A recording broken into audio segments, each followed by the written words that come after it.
Greetings and welcome to my YouTube page. I'm Clint Sabom, Executive Spiritual Coach for Franz Bardon practitioners, and I can help anyone work through all 10 steps of initiation into Hermetics. If you're interested possibly in getting coaching, just email me at thegraveyardcowboy@gmail.com. And we'll go from there. And it's also going to be in the show notes underneath the episode.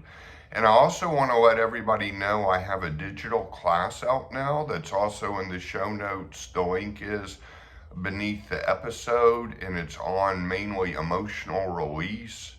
And based on my experience with the Sedona method, and that was something I used in complement to Bardon work that really helped me work with the elements a whole lot more. So wanted to let y'all know about those things. And in this video, I'm going through some of the higher abilities in step 10, and you don't have to master them all. As Bardon says, you can choose what you specialize in. He kind of pushes at the end of Step 10 to go ahead and go into the next book, The Practice of Magical Evocation, but he kind of dumps a lot of the higher abilities kind of all at once in Step 10. And this one's over the power over life and death. And I guess it's twofold, because you could bring about somebody else's death through magic, and you could also resurrect someone that has died.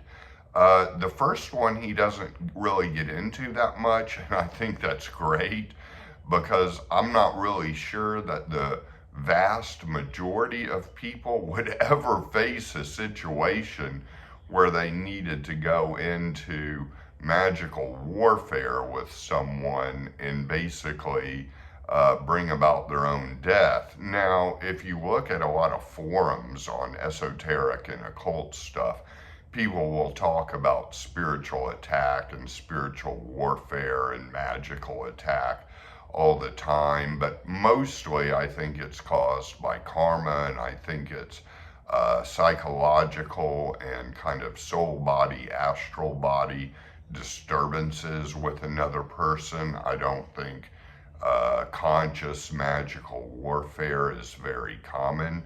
Now, I have heard stories of voodoo priests and pagans getting in magical battles where it was one-on-one and it would eventually lead to a death, and maybe common in some cultures, but I simply don't think there's any reason to do that for me personally.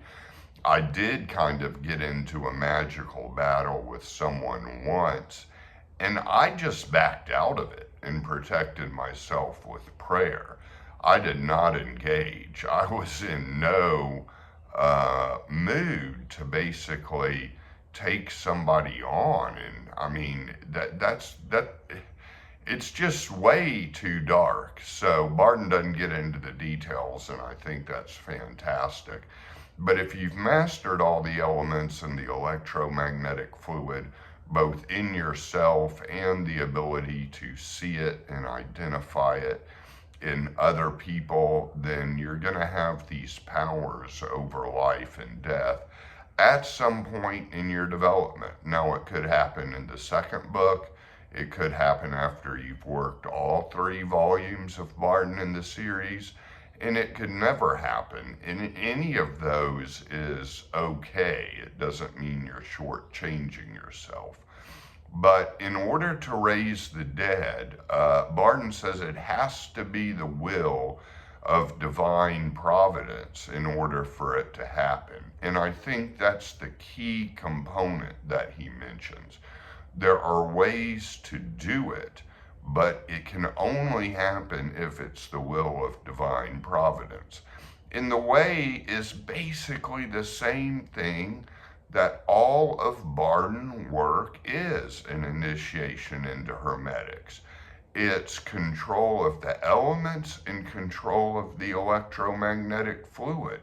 So that's kind of what it all comes down to, and the connection to the Akasha, to tap into the spirit world.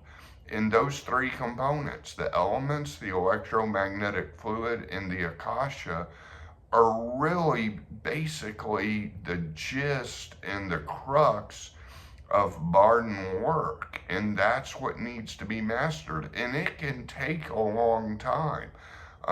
Sure, I position myself as having worked through all 10 steps, but it was not quick. It was not necessarily frustrating because I had patience and I enjoyed the process and not the product. And I think that's key. Enjoy the process of this work. Enjoy this magical work that you're doing, and don't be in a hurry to check off boxes basically with all of the steps. There's certainly no reason for it. And the way that Bardon gives basically to resurrect somebody who's died or who has been struck quickly by lightning that you're walking with, I guess, is to basically tap into the electromagnetic fluid and the elements in yourself and identify it in other people and connect the matrices between the different levels of being in the other person, the spirit, the soul body, and the physical body, and connect them all back using the electromagnetic fluid. And so that's going to be very difficult because you need a very high level of development, both with the elements and the electromagnetic fluid and the Akasha in yourself, because the Akasha will help you get into the spirit of the other person, connecting that to the soul body, and then to the physical through the elements and the electromagnetic fluid. And you connect the chords all back together. And it's my experience that generally runs through the heart chakra right there. That's got to be kept going basically in the soul body to sustain life. With no connection of the heart center, there is no life. That's been my experience with this work. So that's where I would identify it. And again, it can only happen if it's the will of Divine Providence, if it's God's will. So I've certainly never been in this situation where this was perhaps a necessary thing to do.